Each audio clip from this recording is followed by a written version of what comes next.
Bom, vamos lá então, pessoal. Deu 7 horas em ponto aqui. Bom, está iniciando Política 2, né? Nós trabalhamos ano passado a Política 1. O objetivo foi trabalhar alguns clássicos da ciência política, o nascimento da ciência política com Aristóteles, depois o mundo moderno com Maquiavel, enfim. Fechamos com Thomas Hobbes, que está ali no comecinho da Idade Moderna. Muito bem. Esse ano, na Política 2, a gente dá continuidade a esses estudos. Todos aqueles estudos do ano passado, para eu poder entender e assim por sequência, né? Até o terceiro, quarto ano.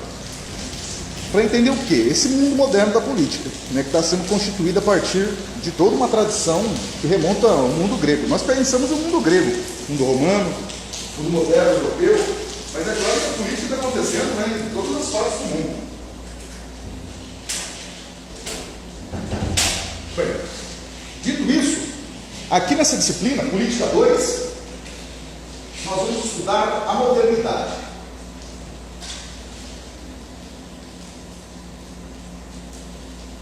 A modernidade que produziu muitas coisas boas, menos pincel que funciona direito à música. Pois bem, essa modernidade, ela é o nascimento da sociedade capitalista que nós conhecemos. Claro que no começo ali, ninguém falava capitalismo, ninguém nem sabia disso. Lembra? Eu falei para vocês de Maquiavel. Maquiavel está captando a entrada do mundo moderno, ele está captando novas formas de se relacionar, que depois vai se chamar capitalismo. Aqui na modernidade, pensem aqui, ó, século XVI.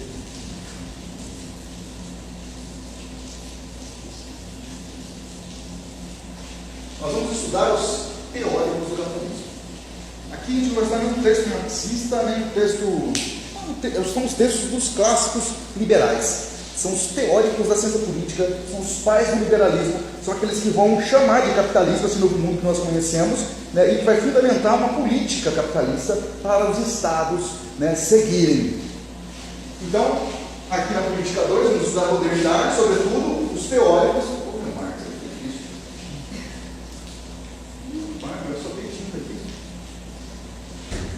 Os teóricos liberais. François Valéry, né? Ou não é assim, não?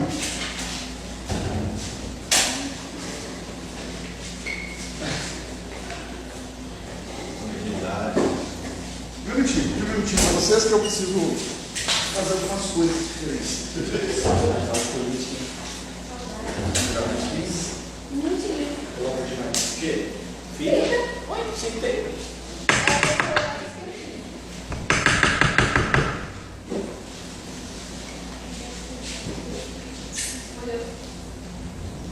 Infelizmente está rolando aqui.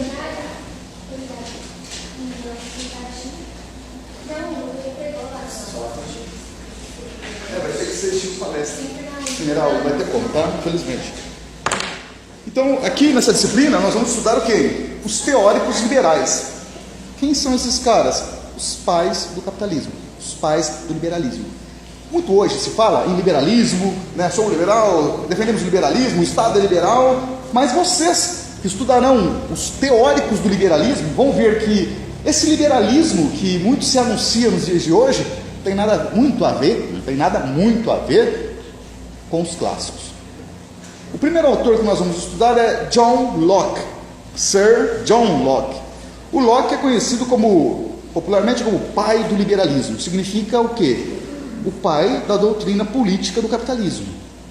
John Locke pertence a uma classe social, daqui a pouco eu falo dela. Essa classe social quer chegar ao poder, tem toda uma série de articulações que precede a chegada ao poder. Chegando ao poder, vai aplicar um tipo de política estatal criado por eles. Esse tipo de política estatal, que não é só do Estado nacional, mas dos Estados, é o liberalismo. Precisava muito escrever.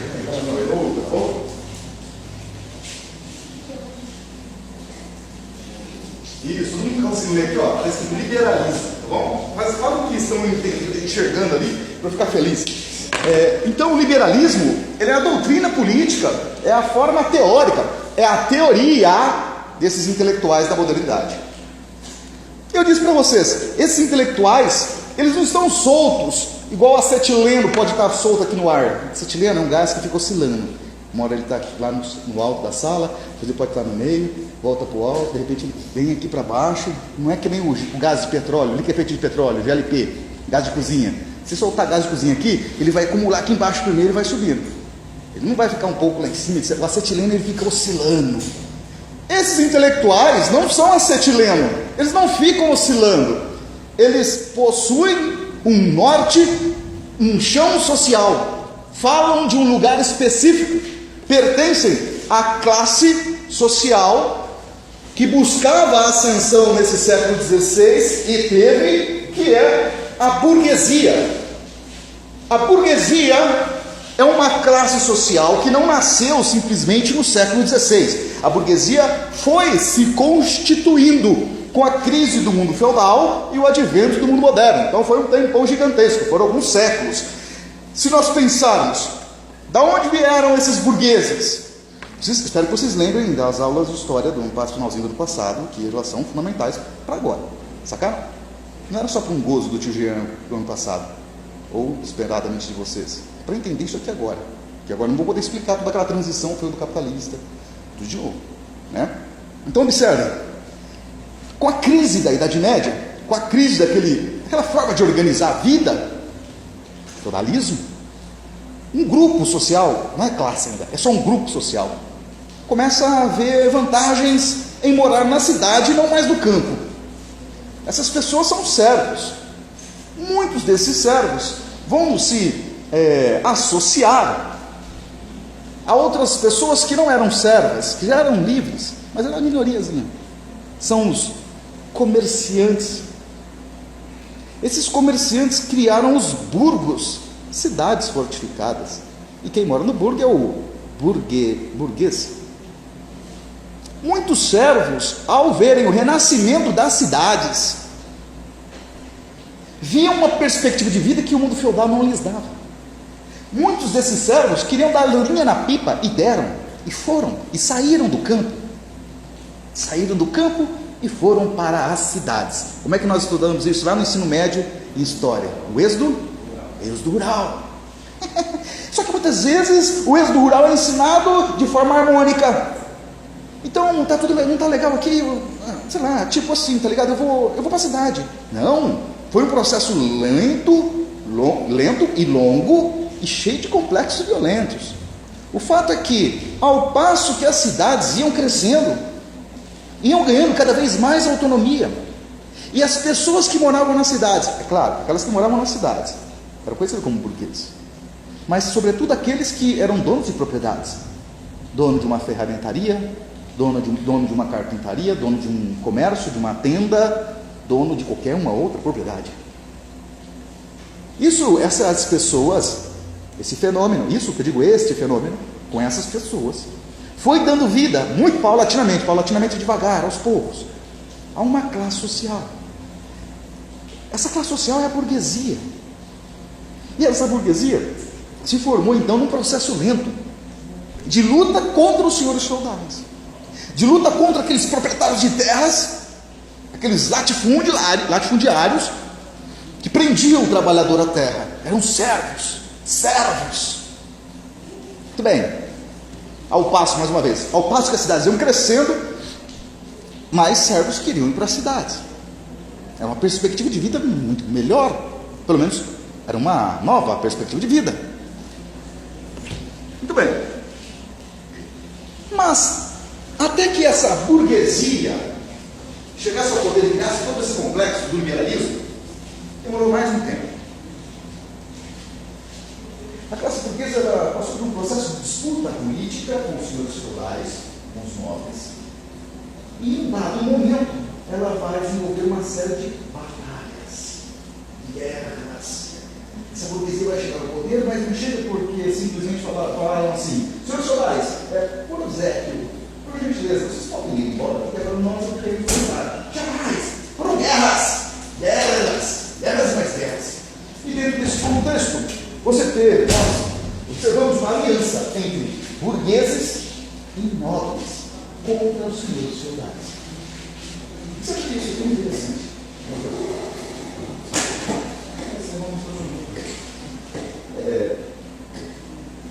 A burguesia, então vamos chamar assim, pessoas que vivem no comércio. A classe social é um grupo de trabalhadores que não estão presos à terra, que não devem pagou aos senhores feudais em obrigações. são livres. Os servos eram livres também, mas era preso à terra, né? Era uma servidão. Na realidade, é uma liberdade, vamos chamar assim, condicionada. Nós sabemos que na prática isso é uma espécie de escravidão.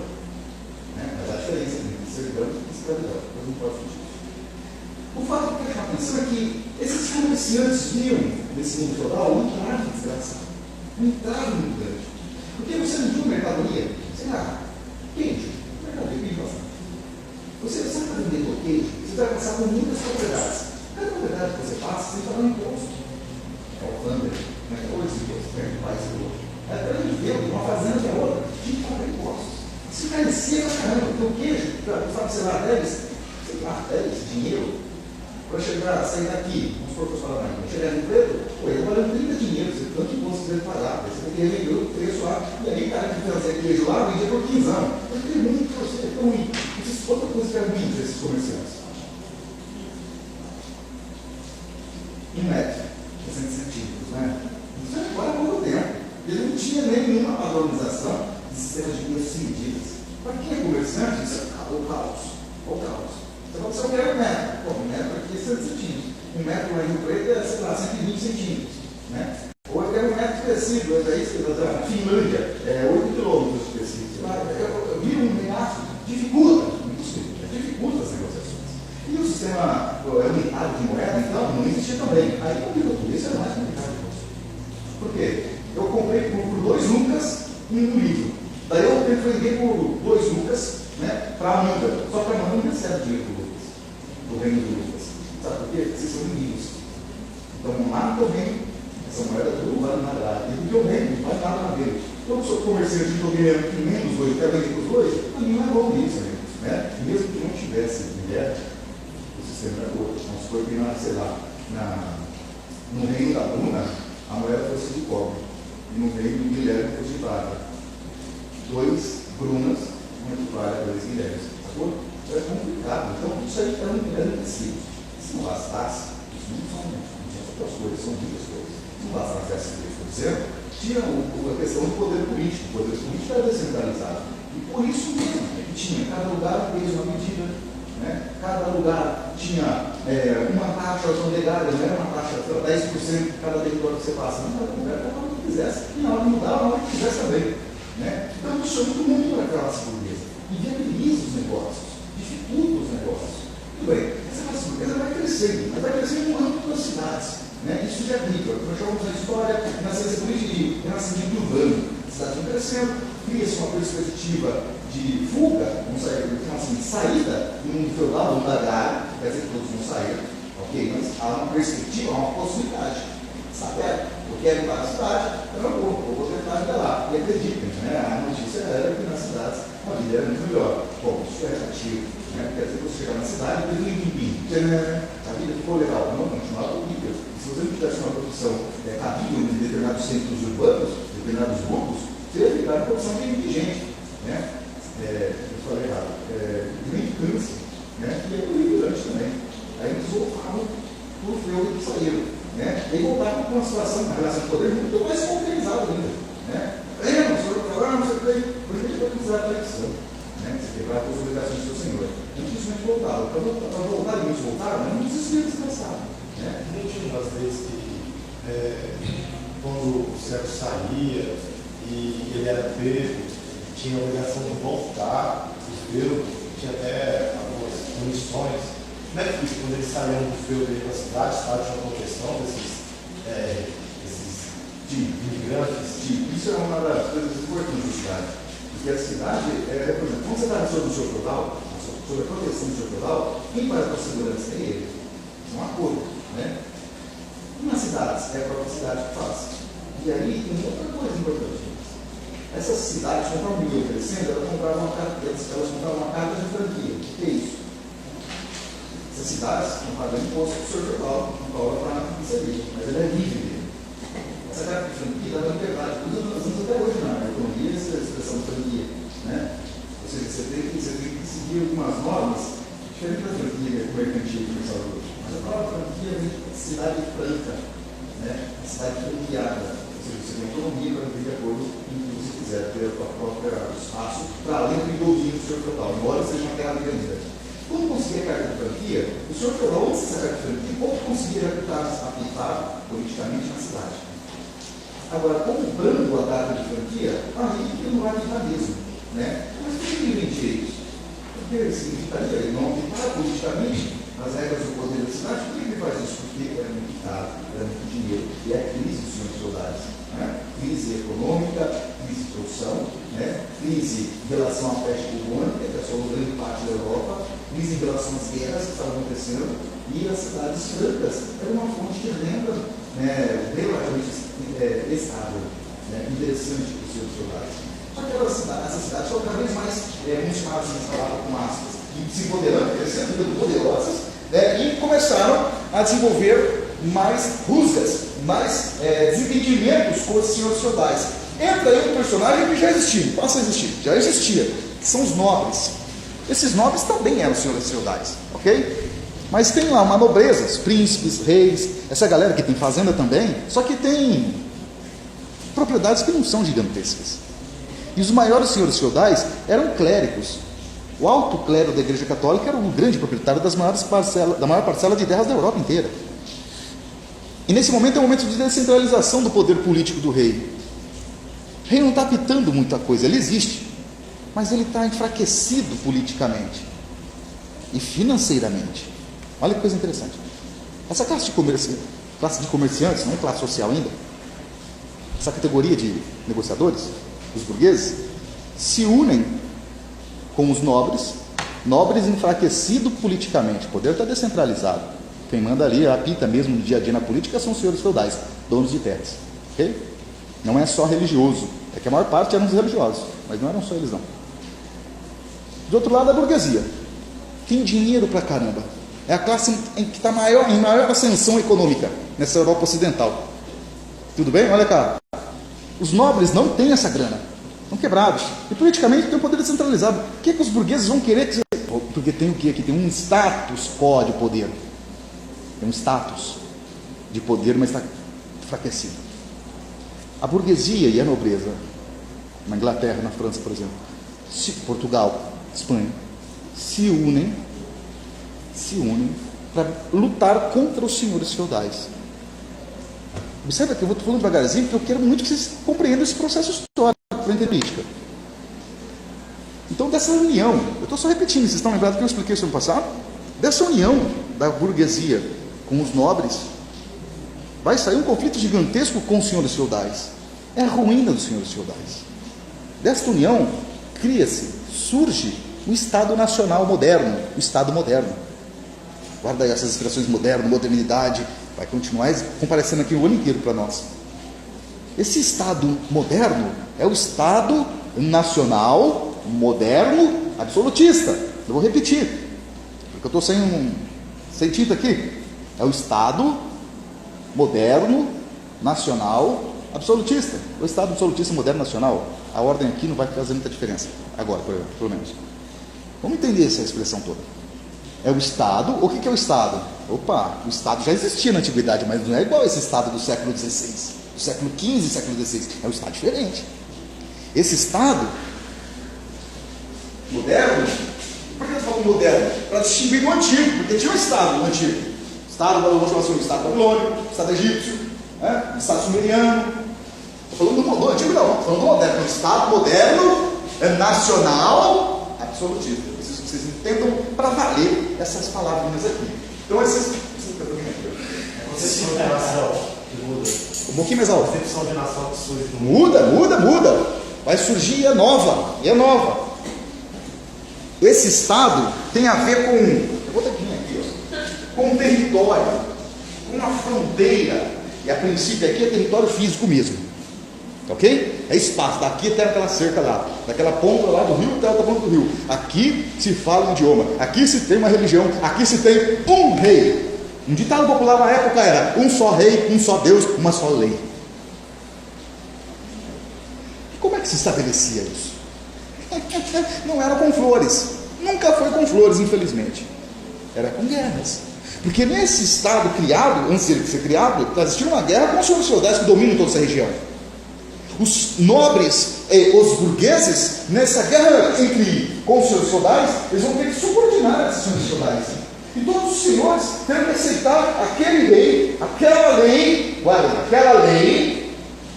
E é claro, o Deus pode continuar sendo o mesmo. E o Deus é um estado delimitado geograficamente.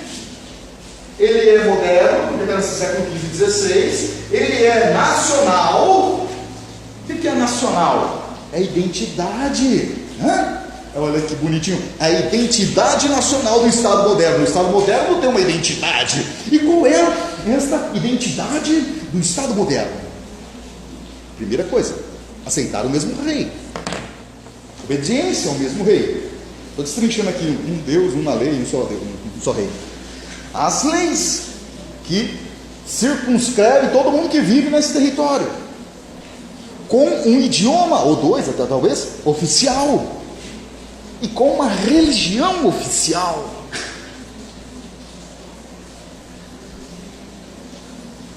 Senhoras e senhores, o primeiro Estado moderno nacional absolutista a ser criado foi o Estado de Portugal. Um território na Península Ibérica, com uma unidade política, um rei, uma religião, catolicismo, e leis feitas por este rei. Neste território não tem vez, vai ter que seguir tudo isso, senão a lei será ferrenha para ti. Então, cria-se uma identidade nacional. Mas, atenção, eu já preciso ganhar tempo aqui. A disciplina afro-brasileira não é aqui, né? Terceiro ano. Mas, enfim, para ganhar um tempo ali na frente, vocês vão estudar algo parecido. Esta identidade nacional está sendo forjada artificialmente. Porque temos, então, essa ideia, se aceitarmos, se nós, vocês, futuros cientistas sociais, aceitarem com facilidade isso, vocês vão muito, não é natural, mas muito tranquilamente vão afirmar: a identidade nacional portuguesa foi criada com a dinastia de Borgonha no ano de 1338, com a fundação do Reino de Portugal. A antiga colônia de Portugal passou a ser um reino unido. Deixa eu falar um pouquinho mais da história para vocês. O que é Reino de Portugal? Era uma antiga colônia do Império Romano, chamava Portugal. Ali você tem, no século XIV, você tem pessoas que moravam, são descendentes de Portugal,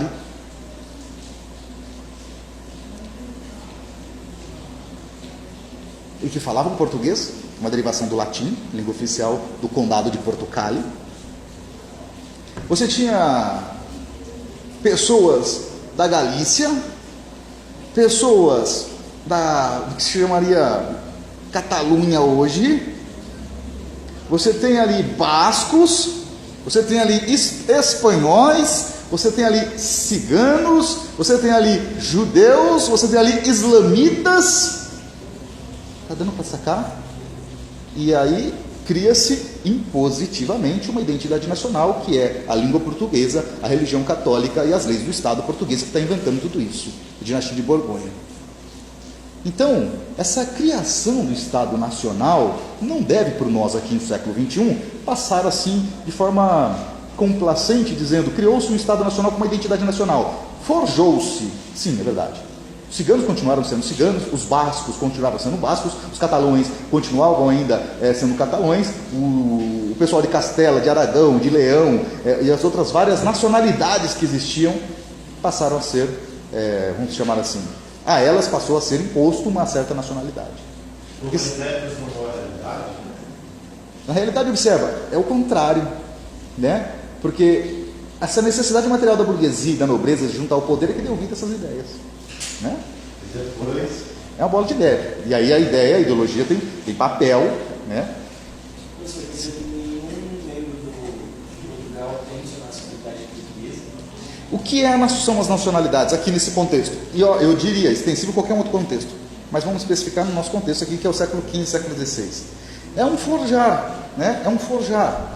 Por exemplo, eu dizia assim um pouco antes, se aceitarmos isso com complacência, a gente pode pensar que existe uma cultura portuguesa pura. Nunca existiu isso. Uma cultura islamita pura, também nunca existiu isso, né? Uma cultura árabe, vai lá, né? Islamita é a religião. Cultura árabe pura, não existe. Uma cultura brasileira pura, também nunca existiu. Cultura hispânica, alemã, inglesa, suíça, nunca existiu. Você tem projetos políticos que propõem dar uma unidade, criaram. Mas nem todo mundo que falava que morava no Estado Nacional Português falava português. Está dando para sacar? E nem professavam cristianismo, que é a religião oficial. Muitos eram protestantes, já que eu citei duas religiões, vai mais uma, protestantismo. Mas, ou seja, a identidade nacional foi criada por grupos políticos, né? Que eles têm lá suas ideias de mundo, a sua religião, isso vai influenciar na organização do Estado. Se o Estado português foi criado pela dinastia de Borgonha e depois consolidado pela dinastia de Avis, e são dinastias, né, portanto, monarquias hereditárias, que são consideradas pelo Papa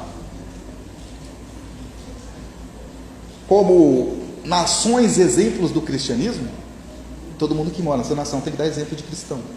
Ah, mas eu sou judeu, vai ser perseguido. Não vai ter liberdade. Eu sou protestante, vai dar problema. Eu sou muçulmano, vai dar problema. Eu tenho outra religião, vai dar problema. Nessa união da burguesia com essa nobreza, criou uma nova instância responsável pelas leis, ou ainda fica a responsabilidade do rei? Sempre o rei, Lucas. Mas conforme a monarquia portuguesa, o Estado nacional português e as várias monarquias que constituíram ele, vai passando o tempo, vai se aperfeiçoando, vão criando instituições. Chega um momento, sempre o rei vai ser a última palavra, ele que delibera, etc e tal. Mas tem momentos, por exemplo, em que o reino de Portugal vai criar o Conselho Ultramarino. O que é o Conselho Ultramarino? Era um conselho do rei para além mar. Ou seja, o reino de Portugal desenvolveu colônias. O Conselho Ultramarino era o órgão de uma instituição do governo responsável por falar em nome do governo e levar tudo para o rei, né, que acontecia em todo o império, seja na Ásia, na África e na América. Está dando para sacar? Lembra de Maquiavel? Os conselheiros, os ministros, importante, sempre tem, né? Daí em Portugal teve reis do tipo que o Maquiavel adoraria, reis fracassados, como ele classifica, né? Mas enfim, aí tem a história do Estado português. O que eu quero chamar a atenção é que esse Estado nacional, chamar a atenção para esse nacional, é um nacional imposto, gente. Tentaram fazer isso também na Rússia. A gente chama de russificação. A Rússia, pessoal, tem mais de 100 idiomas, até hoje sendo falado lá. Quando criou-se o Império Czarista, a Rússia de Kiev, é um outro papo aí, colocou-se o russo como idioma oficial, né? Um idioma que muitos falavam, a verdade, eslavófilo, depois de uma padronização através do alfabeto cirílico e a imposição dessa escrita através do cirílico para todos os povos que inclusive não falavam eslavo e nem muito menos escrevia com alfabeto cirílico. Por exemplo, os mongóis. Por exemplo, os tártaros. Tem outro idioma, escrevem de outro jeito, né? No caso não tinham escrito. Mas foi imposto, porque houve uma centralização na Rússia, criou-se o Império Russo e todas as nacionalidades ficaram subordinadas à nacionalidade russa. Isso dá problema até hoje.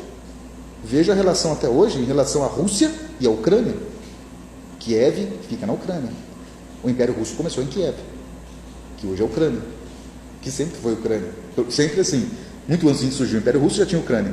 Mas hoje houve um quê? Uma identidade nacional colocada de cima para baixo. Todos os estados nacionais fizeram isso, inclusive o brasileiro. Tenho muitos amigos que moram em Dourados que falam português, porque são obrigados a falar em português. Tive alunos em Ponta Porã, quando eu dava aula lá na escola estadual, Colégio Joaquim Murtinho, os meus aluninhos de quinta série, todos falavam Guarani, mas eram obrigados a ter aula em língua portuguesa e falar em português. E tinham vergonha de falar o Guarani, porque a língua oficial no Brasil não é o Guarani, e nem o espanhol, e no caso eles falavam os três, espanhol, Guarani e português. E para estudar nesse Estado Nacional brasileiro, você tem que estudar em língua portuguesa, etc e tal. A religião já mudou, mas em dado momento da história, né, a religião oficial é o catolicismo também, a maior parte da história do Brasil, a religião oficial é católica, com o rei uma lei também. Né? Então esses estados nacionais eles são criados de baixo para cima, é importante dizer isso. O fato aqui é que a gente vai tentar estudar esse ano o surgimento desses estados nacionais e os teóricos, que vão dizer como é que tem que funcionar esse estado. Tudo bem? Tranquilos? Então esse estado nacional, moderno, absolutista. Quero falar um pouquinho agora do absolutista. Posso passar para esse termo? Absolutista? Absolutista porque, vejam bem, eu disse até agora há pouco, que no momento da Idade Média, o poder dos reis estava descentralizado, esfacelado, apitava nada. Muito bem. Com a criação do Estado moderno, o rei é o dirigente do Estado, ok? O poder descentralizado passa a ser centralizadíssimo. Tranquilos? Absoluto. Por isso essa palavra, nesse sentido, é um poder absoluto. E para isso existirão muitos teóricos que vão justificar a origem do poder real, como sendo uma origem divina. Jean-Jacques Bossuet, Jean-Jacques Bossuet, Jean-Jacques Bossuet, outras aulas eu trago o meu para garantir e vou escrever esses nomes aí para vocês, tá? Ele escreveu um livro chamado assim, A Origem do Poder Real, de acordo com as Sagradas Escrituras. Aí ele vai usar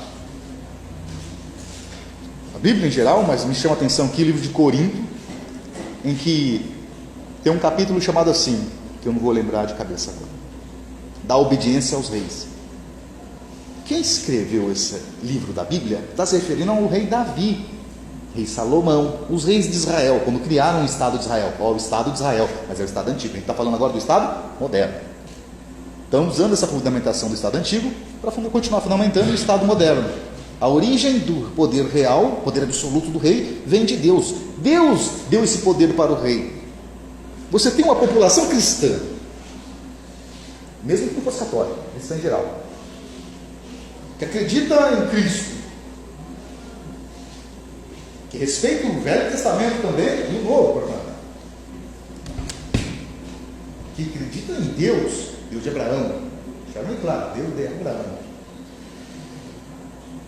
E aí você tem um rei que governa em nome para todos, com o poder dado por esse Deus que você acredita. E aí vai falar alguma coisa? Vai contestar o que, amigo? Contestar a meu, vamos supor que eu seja rei. Nesse contexto histórico. Estou falando o seguinte, ó, eu quero que os vendedores de sal deem sal para a corte. Agora, já. Agora! Era o quê? Está contestando minha ordem? Você está contestando o teu Deus. Que Ele, o nosso Deus, deu para mim, não para vocês, poder absoluto. Repito, esse teórico é Jean-Jacques Bossuet. Ele escreve um livro chamado O Poder Real, a origem do poder real, de acordo com as sagradas, as divinas escrituras. Uma forma de fundamentar isso. Mas é que não é o Estado moderno, é a transição. É o momento que essa monarquia está buscando chegar ao poder. O poder real de acordo com as sagradas escrituras. Divinas escrituras, muitas vezes próprias. Professor, por que a nossa ciência não chama economia política em vez de ciência política? Calma. Em relação à matéria que você está falando? Porque parece que a gente, o liberalismo em si, parece que está muito embasado na economia, na forma de produção, na forma de dividir. Aí que está, Lucas. Veja bem, mas não é só o liberalismo. Tudo está ligado à economia, sobretudo no mundo moderno. A vida não é só economia, a vida tem cultura, né? Um monte de coisa, mas inclusive a cultura está ligada à economia. Muitos vão falar, mas isso é um determinismo econômico. Olha, nem sempre foi assim na história toda, é verdade, mas no capitalismo é isso mesmo. No liberalismo, economia. Muitos culturalistas, estou fazendo parênteses, muitos culturalistas, pessoas que defendem e estudam cultura, que é muito importante, falar, mas aí é uma leitura mecanicista, porque vai falar que é só economia. Não, não é só economia, né? Seria infantil falar que é só economia. Mas a afirmação, vou repetir ela, é que no capitalismo, na história da humanidade, nem sempre foi assim, mas no capitalismo, com o liberalismo que nós vamos estudar esse ano, é assim, e é assim até hoje, porque nós continuamos no liberalismo. É assim o que, professor? Seja mais claro, eu estou sendo claro? O econômico, ele é central. Sem a questão econômica, você não tem nem acesso à cultura. Você não vai ao cinema, você não vai ao show, você não vai ao lazer, você não vive. Você não, vou dizer mais, você não vive, você não come. Ah, mas eu tenho alguém que faz filantropia, me ajuda, me dá uma força. Ah, sorte sua. Porque se não tiver esse personagem filantropo, morrerá de fome em alguns dias. Se ele você mete a boca numa bica d'água aqui no espelho d'água, vai durar um bom tempo. Mas por fome, se não tiver questão de grana, você morre. Todo mundo aqui dessa sala. Só eu não. E não é só uma vontade minha. Se eu morrer aqui, essa realidade continua existindo. Porque a forma de reproduzir a vida, nesse modelo do mundo moderno, que é o capitalismo, coloca isso em primeiro lugar. A relação de produção, ela é social. A produção é social. Mas a apropriação dessa produção, ela é privada. E se apropria através de uma relação social. Eu poderia falar através do dinheiro, mas é muito simplismo isso. Depois eu explico com mais profundidade. Mas, por enquanto, nesse mundo precisa levar em consideração a questão econômica. Negar isso nos coloca na beira da falésia. Falésia é aquela formação geológica do litoral. Tá assim, o relevo está aqui assim, de repente vem aquele barrancão gigantesco que já é o mar. Né? Falésia. Nos coloca, negar isso que eu estou dizendo do econômico, da importância do econômico, é ficar na beira da falésia. Ou não, ou quando não, na beira do irracionalismo. Começando a primeira aula já polemizando, né? Porque é muito importante. E olha como essa tese se sustenta e se mantém de pé. Mais uma vez. Não escutem só o que vocês querem escutar. Compreendam o que o interlocutor está dizendo. Certo? Que eu falo na aula e os livros e cobrem isso também das pessoas em relação a vocês. Porque normalmente as pessoas gostam de escutar só aquilo que lhes convém, para refutar ou para concordar. O tempo inteiro. Cultura é fundamental e outros setores, aspectos são fundamentais. Ponto. Continuando na mesma linha. No capitalismo, o econômico ele tem, em última instância, uma determinação monstruosa. Se não vejamos. Agora são 7h37. Se você que está me ouvindo trabalhou o dia inteiro e não comeu nada o dia inteiro, imagino que você já está pensando em ir embora, está desesperado. Agora imagine que você não tem dinheiro para comer, não tem comida em casa e ninguém para te dar um prato de comida. Qual seria a condição de ter acesso a essa cultura acadêmica universitária que estamos tendo agora? Por muitas horas é inviável. Provavelmente, se não tiver nada, tiver desempregado, tem dinheiro, tem nada, provavelmente todos vocês, se passarem por isso, amanhã não estarão aqui.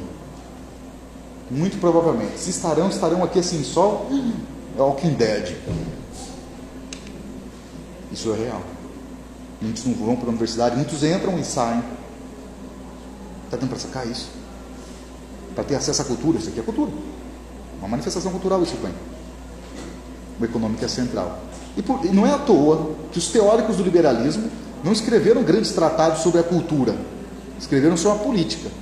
E a política é pensada sempre economicamente. Tranquilinhos? Não é para ficar tenso não. Suave, tranquilos? Mas mais uma vez, o elemento cultural, todos os aspectos da vida social são importantes. Né? A questão é que, para ter acesso a um cinema, bom, quem está aqui em Paranaíba vai ter que ter a grana para poder ir mais próximo, que eu sei, até onde eu sei, é Santa Fé do Sul, vai ter que ter uma grana. Vai gastar uns 70 conto para ir, uns 70 conto para voltar, e vai assistir o Aquaman, que já saiu de cartaz. Ah, mas eu não tenho essa grana, então você não vai no cinema. Ah, eu assisto na Netflix. Sem problema, no cinema você não vai. Ah, mas eu quero comer pipoquinha naquela sala. Não vai ter acesso a esse tipo de cultura. Ah, mas eu tenho Netflix, a gente faz lá em casa. Legal, bacana, né? Mas vai ter que pagar a Netflix, senão não vai ter acesso. Ah, eu tenho um amigo meu que passou a senha. Beleza, alguém está pagando para você. Ignora o econômico, você não terá dinheiro, você não vai ter condições da calçada. É seríssimo isso, né? Por que estou dando uma ênfasezinha nisso? Porque no universo acadêmico, mesmo no universo acadêmico, tem muitos teóricos aí que defendem que a cultura é o principal, Olha, a história da humanidade é tão grande para falar que existe um elemento só principal. Nesses últimos anos, eu não tenho dúvida que centralidade está sendo dada faz tempo no econômico. Não quer dizer que é para sempre, né? Muito bem. Eu já não queria deixar muito tenso a primeira aula, porque assim, esse ano nós vamos estudar capitalismo. Não é socialismo, não é nada. Vai ter nenhum texto de Marx. Como também vocês não tiveram ano passado? Na política. Aqui menos ainda. Aqui vai ter texto dos capitalistas. E é importante demais essa disciplina, pessoal, porque vocês vão observar, eu espero que como eu sempre fiz, continue conduzindo com muita maturidade intelectual para que a gente entenda o pensamento do autor. A gente vai estudar o pai do capitalismo agora, do liberalismo, ao menos do liberalismo político, que é o John Locke.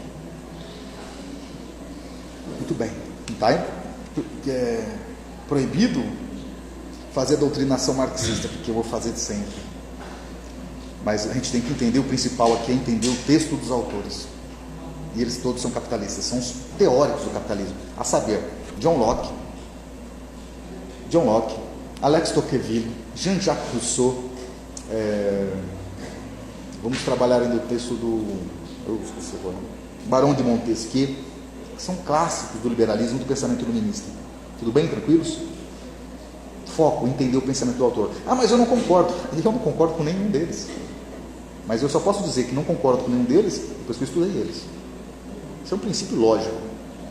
Levem isso também para os marxistas. Quando que vem, terceiro ano, economia política, política 3, vocês vão estudar os marxistas.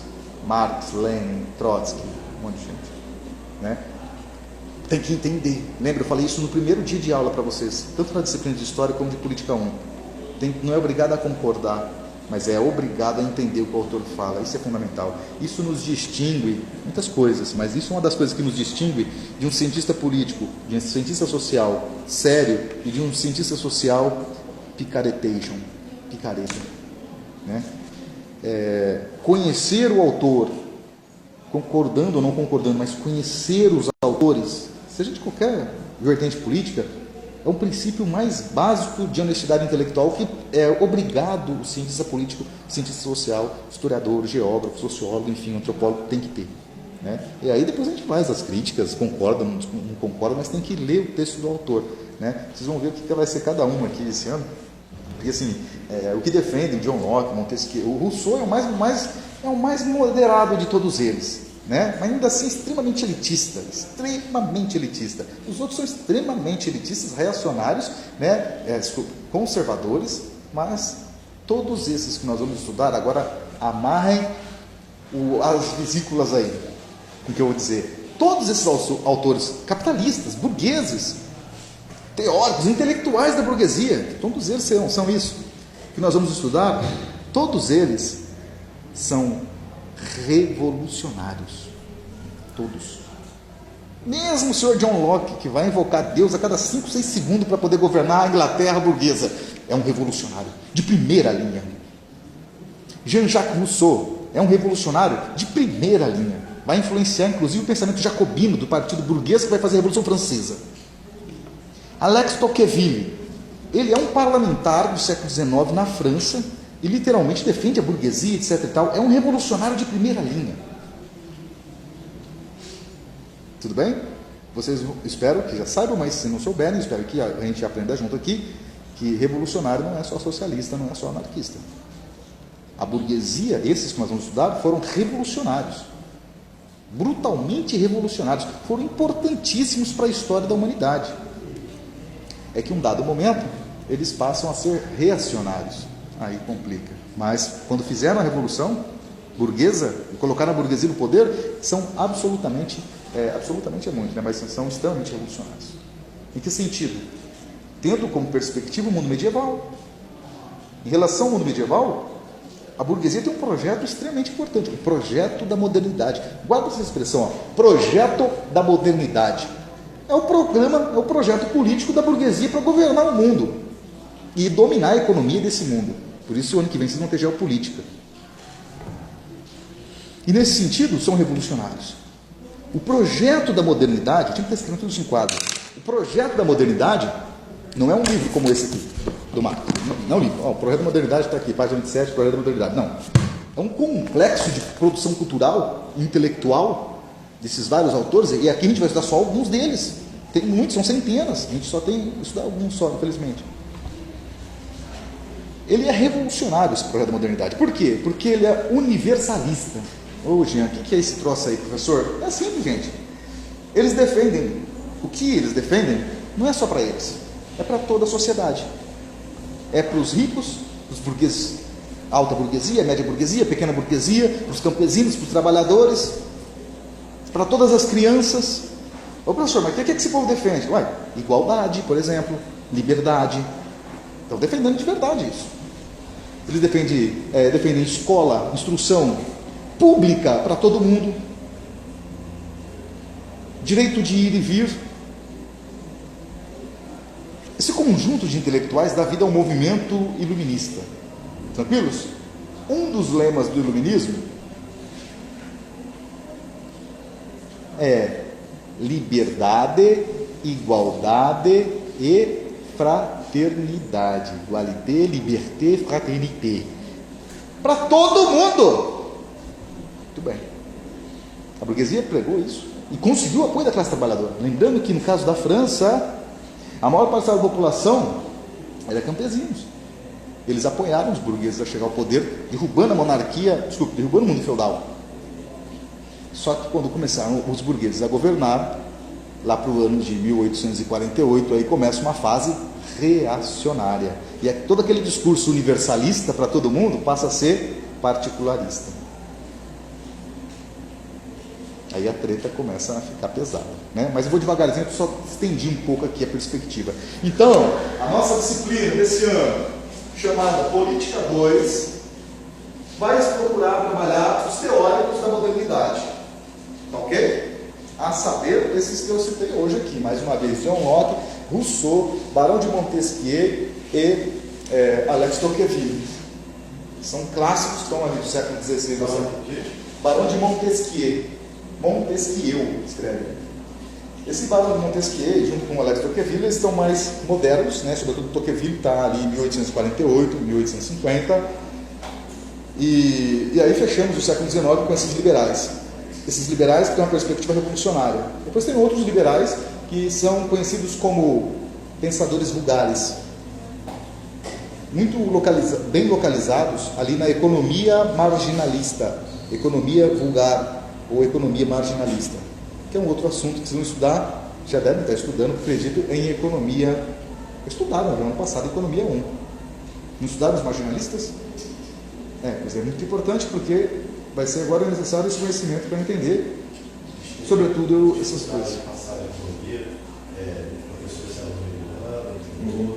gente acabou trabalhando com mais a economia política, Marx, as partes de capital.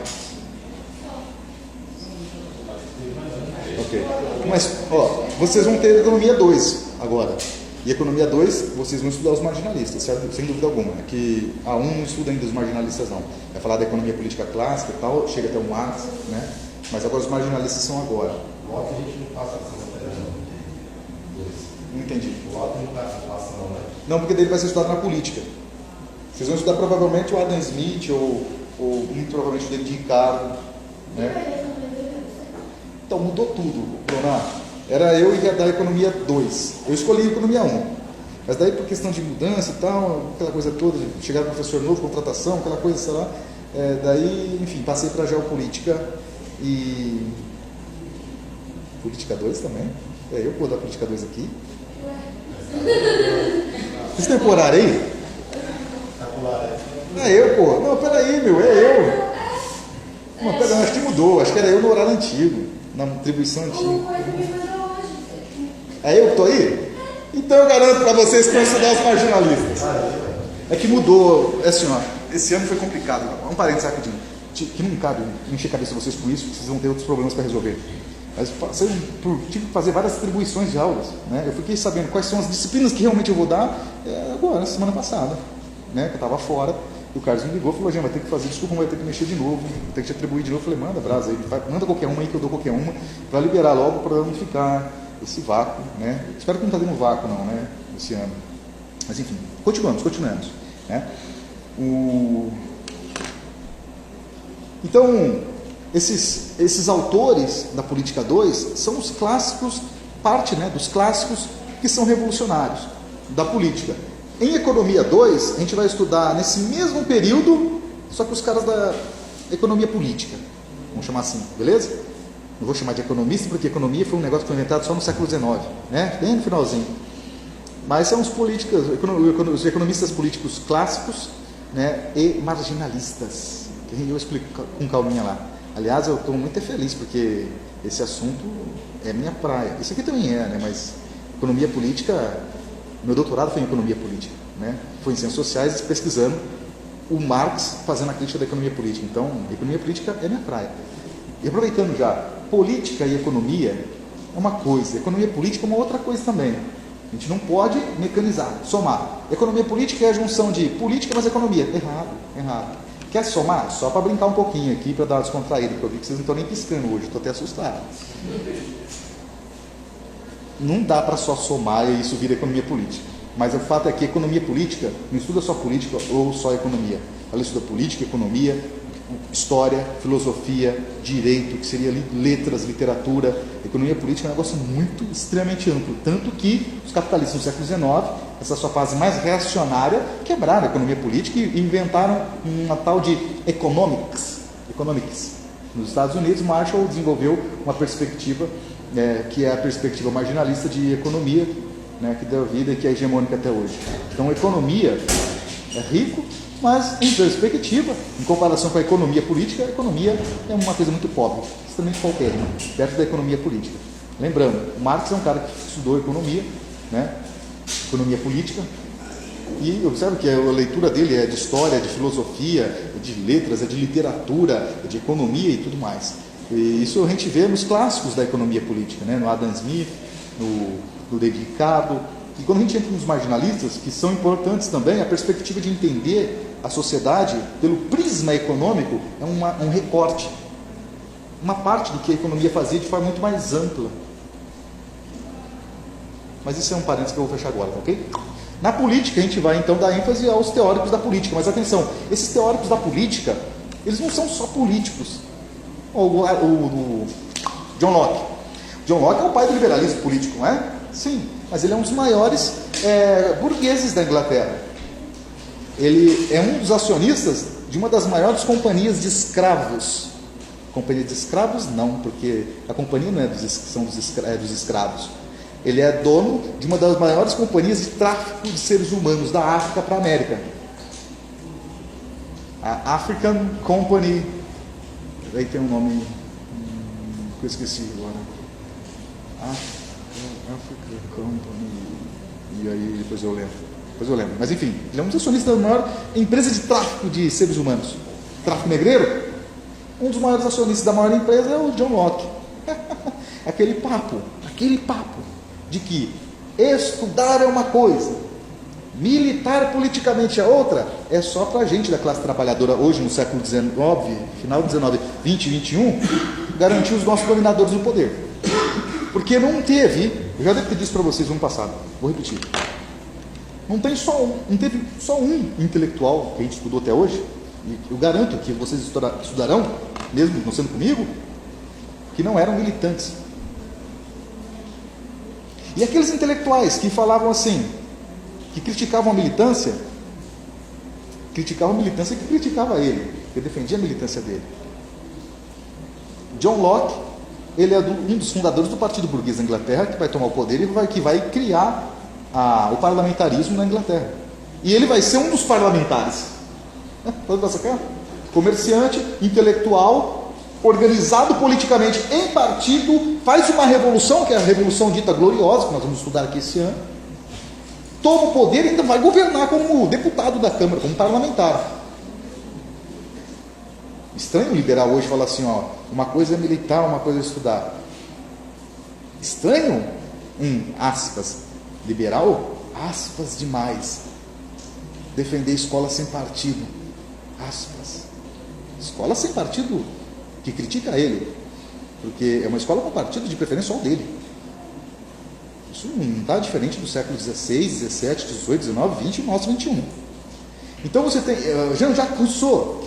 Rousseau não participava da política. Não existe isso de não participar da política. Rousseau, eu disse para vocês agora há pouco, ele foi um dos pensadores do mundo liberal, desse mundo moderno, que mais influenciou a organização do Partido Jacobino e que fez a Revolução Francesa. Mas o Rousseau não foi jacobino, ele nem participou da Revolução Francesa, ele morreu antes, é verdade. Mas o Rousseau é considerado o cidadão exemplar de Genebra, da República de Genebra.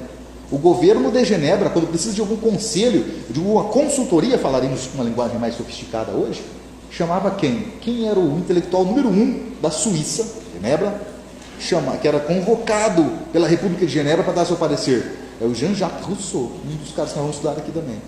Ligadíssima à política. Ligadíssima à política. Esse negócio de, eu sou neutro, eu não estou aqui nem ali. Bom, beleza, né? Se na ordem do dia, se na fila do pão, se é o cara que está lá no final, você pode até querer falar que é neutro. Não vai ser também. Mas pode até falar assim, eu sou neutro. Mas os grandes intelectuais que colocaram paradigmas, formas de pensar o mundo, de organizar a sociedade, nenhum deles eram neutros, mas de forma alguma. Até aqueles que defendiam a neutralidade no seu projeto político e sociológico. Vou dar um exemplo de um cara que nós não vamos estudar, mas vocês já devem estar estudando na sociologia. Émile Durkheim. Émile Durkheim escreve as regras do método sociológico. Ele é um cara que vai tentar dar um método científico para a sociologia. Mérito importante a tentativa dele. E tem um capítulo que ele fala lá assim, da neutralidade axiológica. O que significa isso? Da neutralidade para produzir o conhecimento. O pesquisador, o sociólogo, não pode se envolver com o objeto e nem o objeto se envolver com ele. Ele tem que ser neutro. Qual o objeto da sociologia? Em linhas gerais, rapidamente, é claro, a sociedade. As relações sociais, os indivíduos em sociedade. Durkheim, por acaso, é algum ET? Ele é algum outro ser que não é ser social? Como é que ele não se envolve? Se envolve, claro que se envolve. Não é à toa que depois, outros intelectuais também, estou falando só de gigantes aqui hoje, hein? Aliás, eu acho que só falo de gigantes nessas aulas aí todas. Século XIX e XX, sobretudo, um outro gigante da sociologia, que vai defender a neutralidade também. Max Weber. Neutralidade. Legal, senhor Max Weber. Neutralidade. E o senhor é um deputado, ou seja, é um sociólogo que defende a neutralidade, que não deve se envolver com a política, e você é um dos grandes deputados da República de Weimar, quando criou a República Alemã no século XX. Vamos para sacar? Durkheim, volta um pouquinho de Durkheim. Não pode se envolver com a política, não pode se envolver com a política. Ele é um também dos parlamentares. E na França, quando Émile Zola escreve um manifesto contra o antissemitismo, publicado com a título popular assim de Eu acuso, j'accuse, eu acuso. Quem é o primeiro da lista a assinar esse posicionamento? Muito bem-vindo esse posicionamento contra o antissemitismo. Émile Durkheim. Não deve se envolver. É engraçado isso? Não é engraçado. Isso é política. Isso é política. Se a gente pensar que todo político é igual, se a gente pensar que a história sempre é a mesma, tem um que manda e que é mandado, não muda nada, se a gente pensar isso, está errado. A gente não consegue entender por que esses fenômenos acontecem. Porque quando os anarquistas falam de destruir o Estado, meio mundo reclama.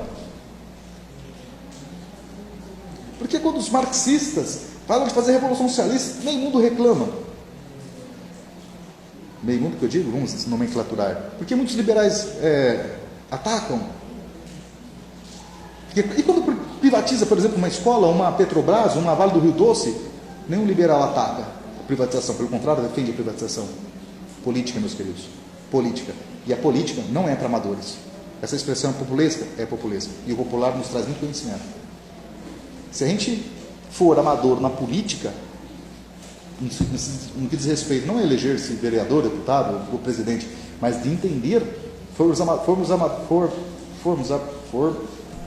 se formos amadores para interpretar e entender o que está acontecendo na política, a gente vai o quinto, sexto, sétimo, centésimo, milésimo na fila do pão. E para aqueles que estão no top line da fila do pão da ciência política, maravilhoso que seja assim, que sejamos assim. É preciso entender o que estava acontecendo com o impeachment da Dilma. É preciso entender a política para falar por que Bolsonaro foi eleito presidente da República. Não basta falar assim, o povo é burro mesmo. Aquela máxima que eu gostaria que ficasse guardado para vocês como minha máxima no curso de Ciências Sociais. Para afirmar um trem desse, não precisa fazer 4 anos de Ciências Sociais. É porque o povo é burro. Não explica muito isso.